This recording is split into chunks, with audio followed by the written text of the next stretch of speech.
নমস্কার। আজকে আমি শোল মাছ দিয়ে মেটে আলু রান্না করবো। তার জন্য মেটে আলু নিয়েছি, এটা কেটে ধুয়ে ধোবো। আর শোল মাছগুলো ভেজে নেব। আদা আর জিরা আর লঙ্কা বেটে নিয়েছি, মেথি পাতা ধনিয়া পাতা নিয়েছি। কড়াইতে তেল গরম হয়ে গেছে, মাছে লবণ হলুদ লাগিয়ে নিয়েছি। এবার মাছগুলো ভেজে নেব।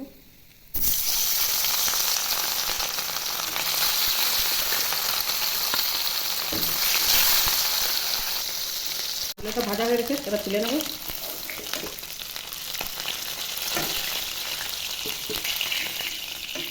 ফোড়নে জিরে তেজপাতা দেবো, আর দেবো মেথি পাতা। আর বাড়ি ফোড়ন দিয়ে বসালাম, আলুগুলো ভেজে দেবো। আলুগুলো ভালো করে ভেজে নেবো, হলুদ দিয়ে দেবো। আলুগুলো ভালো করে ভেজে নেবো, একটু ভেজে নিয়েছি। এবার লবণ দিয়ে দেবো, একটা লঙ্কা আদা আর জিরাগুলো দিয়ে দেবো। এর সঙ্গে আবার ভালো করে ভেজে নেবো। আলুগুলো ভালো করে ভেজে নিয়েছি, এবার জল দিয়ে দেবো।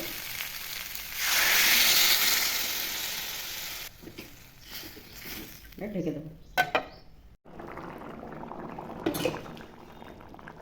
আলুগুলো গলে গেছে, এবার মাছগুলো দিয়ে আবার ঢেকে দেবো।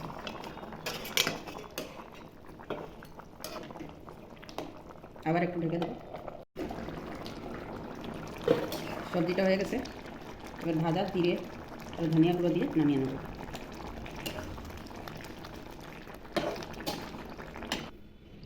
মেটে আলু দিয়ে শোল মাছ রান্না হয়ে গেছে। আমার ভিডিওটা যদি ভালো লেগে থাকে লাইক করবেন, শেয়ার করবেন, সাবস্ক্রাইব করবেন। নমস্কার।